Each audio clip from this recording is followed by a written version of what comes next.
のつもりでそれをこっそり飲んだんですが、予想以上にうまくて全部飲んでしまい、どうせ味なんてわかんねえだろうと安だけを詰めておきました。何言ってんの？ねえカズマ、何言ってんの？そのプリーストがあまりにも問題ばかり起こすので、この町に来る前にエリス教プリースト募集の紙を冒険者ギルドのメンバー募集の掲示見てるんだけど、そんなにガン見されるとさすがに恥ずかしいのだけれど。お構いなく。そうね、混浴風呂だものね。お構いなく。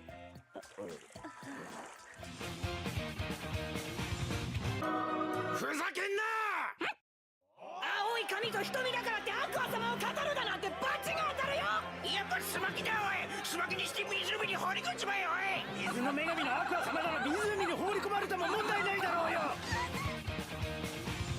Hey peeps, it's Tripl-L, and now it's time to talk Konosuba Episode 9, the continuation of the shenanigans in the hot spring city. That isn't the episode title, but I'm just saying that. Before we get into the video, quick housekeeping, or just quick answering to one of the past comments for the last video. Yes, the music I use for these videos is hilarious when you consider the content of the actual episode and the genre. The track is actually from one of the episodes, and I find it to be one of the it's actually a really beautiful track, so I'll keep using it in this video. So if anyone ever wondered what's the music that's playing in the background, it's a track right from the series itself. Anyway, thanks for the comment, and now let's get into the video. So this episode, yeah, you know, I get in there and overall I'm pretty happy. Last episode I was talking about how I was hoping that there would be a situation where, or at least talking that there could be a situation where Aqua would just go mad with power, and then ultimately it would end in her ego just being put in check, or Aqua needing help. And what ultimately ended up happening wasn't so much that Aqua went mad with power. No, we just skipped that step. Whoa, my words. We just skipped that step altogether, which was great. That is the Konosuba way of doing things. Why have the character have this moment of going mad with power? No, just have everything fall apart immediately and put her ego in check. That was excellent. The whole thing just ending off with a full-on witch hunt, which is actually really funny considering we're also watching Little Witch Academia. You know, the channel's also covering that, and then you have in this episode a full-on witch hunt going on. It's just a funny little coinky-dink, but not the point. Point is, Aqua screwed up, and actually finding out that we are calling back to what Aqua was doing earlier in this arc, where she was purifying the tea that she was making Kazuma, and we're calling back to that thing, and now she's doing it on a wider scale to the hot springs, is actually pretty hilarious. And this is one of those things that you can appreciate when you're reading a novel. Most likely that little plot detail in the novel when it was initially being written is most likely there as foreshadowing to what was going to happen later on in the novel. And of course we're talking novel here because when you have these little things happening like this, it's just so neat and tidy that you can really see that this is the style of how a novel is written. And so just seeing it translate here in the anime just makes it for a rewarding viewer experience, because again, this is just rewarding the viewer for remembering earlier on that some stuff was established and now it's being answered. I think Konosuba in general is pretty good at answering itself whenever it sets up its little plot threads, but you can see that some plot elements are set up in such a way that they don't get set up too early. There are two very different kinds of foreshadowing or plot elements and the way that they get set up. It's the long running ones, which are set up maybe episodes and episodes and episodes, maybe volumes before it actually gets answered upon. And then there's the elements that are set up within the same arc. Maybe they're very localized and then they are answered in the same arc that they are set up in, and then maybe in the future we get some casual mentions to them. I really enjoy the Konosuba author's general style because it just makes putting things together a bit more rewarding for a viewer, I think. Anyway, I went on a bit of a tangent there on plot elements, but it doesn't take away from the fact that on a writing level, I appreciate it. I really appreciate it. It makes for me, it makes the humor much more rewarding. Now, I don't find the episode to be super hilarious. Rather, I find it to be another episode where it's just a kind of sustained burn. It's just a lot of nice little segments that are really consistent, and they are just overall very enjoyable from start to finish. Let's talk about the Aqua segment first, because the Aqua segment is by far the most ridiculous.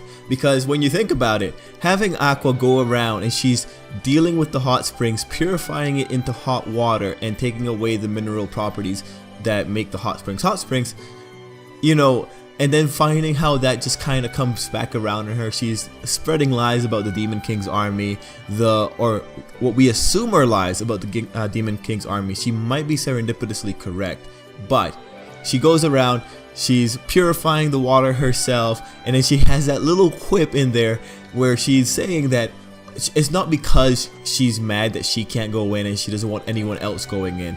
But anyway, it comes back full circle, and she's just bitten in the butt by her own lies. People assume that she is actually the imposter, and she just makes it worse for herself. She digs her grave.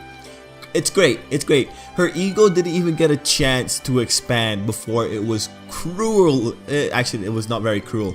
They just brought it down, and it was hilarious. I enjoyed that. You know, it's not fair that I enjoy the misery of Aqua that much, but when you see what she's doing in this episode, when you see that she's just being a general dick about it, and when you see people calling her out on that's the girl who's giving us trouble and purifying our hot springs, it's pretty hilarious. I appreciate it. Now, there were instances here where you could mistake Aqua for being a generally nice person. There were instances where you think, oh whoa, she's being slightly mellow, slightly actually considerate. I'm actually feeling for her. And those were the segments where she's talking about her dear followers. She does mention that she doesn't have that many followers, but the ones that she does have are so fanatical that they power her to the equivalent that maybe other religions can for their goddess. And that's a pretty interesting little idea, right? It's interesting because it does, to some degree, paint the cult in a slightly better light. Only slightly though. And then when you remember what, wait, no, these people are still pretty crazy and this is still a cult. And like that Aqua is fanning the flames, you know, it gets kind of dubious to try and justify what's going on. But from a god's perspective, I can see why Aqua cares about her people to that degree. But again, it is Aqua. It's the kind of person who will be petty at some point, will cry that she's not being treated like a goddess, and will ultimately ruin a town's economy, because that's Aqua, right? Things like this would work better had the goddess exercise divine indifference, but Aqua's not that goddess, and that just makes everything a lot more hilarious when it's in action.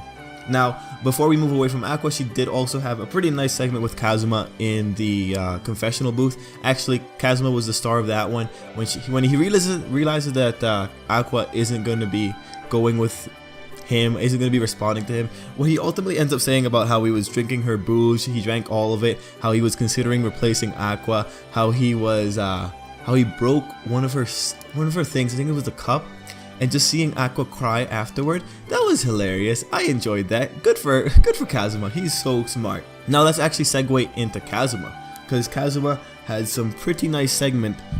Actually, it's generally one segment that he had in this episode, but it was, you know, it was funny.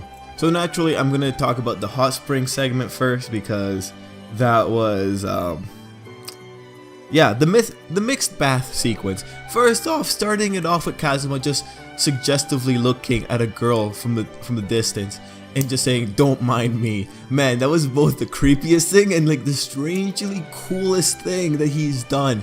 His just general bravado. I forget that this guy, you know, his character is just really hard to place sometimes. It really is. He's just doing it, and he's just doing it in such a cool and composed way that it makes you think this is normal, right? But wait, no, he's being creepy, except he looks kind of confident while doing it. If I was a girl, I would totally be uncomfortable in that situation too, because the guy's just looking at me while I'm in. Man, Kazuma points for him, and then we have the guy that was with that lady, and he was set up to be a plot element. He gets some attention in the episode. It'll be interesting to see what that man that was in the mixed bath along with Kazuma is going to be doing next episode. But moving on from there, Darkness and Megumin, when they get involved on the other side, how they're talking about naturally Kazuma would be in the mixed bath. He has to be in there, and the general ploy that they tried to do to get him to speak. You know, I think if Kazuma just went with it and accepted, yeah, I'm over here, I can hear you, it would have been a much more redeemable thing instead of him getting caught for it. I mean, Kazuma is the kind of person who I think really excels when he's openly acknowledging that he is a scumbag, and that he just expects everyone to go with it. Of course, Darkness's comment about feeling Kazuma's lusty gaze on her was priceless. Overall though, it was a really nice little segment. So now in terms of the episode's actual construction, those were the two longest segments. Aqua's storyline, which was relegated to the last half of the episode, and the mixed bath sequence, which was just there to, I guess, fulfill a fan service quota. One of the interesting things in that sequence was when Darkness was speaking on Kazuma's points and just saying like, yeah, he's this kind of person, but he's also a nice guy. That was a really interesting sequence, and I would like to see how introspective the characters can be about Kazuma. It'd be interesting to see their full-on thoughts and possibly a response from Kazuma. In this episode, he just kind of went with it and just kept being a pervert, but I'd really like to see him respond to the general thoughts that his party members have about him in a relatively serious tone. I think Konosuba can do serious sometimes, and when it does just kind of enhance the background absurdity that's going on. But yeah, those are the two biggest sequences. I do have a few other little notes that I wanted to mention.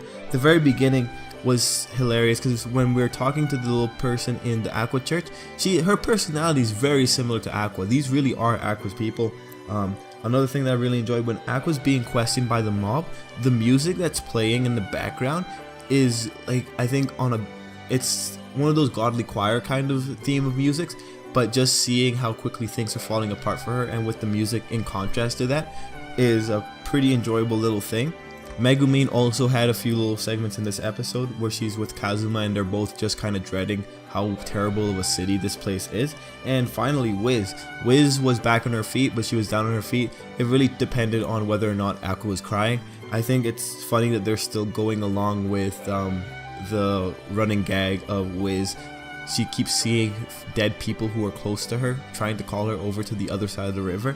Let's hope that she actually doesn't cross that river. I want to have Wiz around for a long time. And finally, when Kazuma is just telling everyone that he's going to the bath because he wants to get someone else in the mixed bath with him, you know, that was an enjoyable little sequence as well. Anyway, overall, like I said before, this is one of those sustained burned episodes. It's just really consistent. Nothing here really stands out to me, but it's overall a very enjoyable episode. Konosuba keeps doing enjoyable episodes. If anything, there's just a lot of things happening in the episode, so at points it might just feel like it doesn't have any kind of real focus, but it really does narrow in on it once we get into Aqua's part of the storyline. Everything before that is just like random little things happening here and there. Anyway, yeah, I think that's where I'll end it. Overall, I enjoyed the episode. You guys, let me know what you thought down below. It's a pretty strong episode of Konosuba for sure. But yeah, let's end it there. Thanks for watching. Yeah, let me know down below, and yeah, have a great day. Till next time.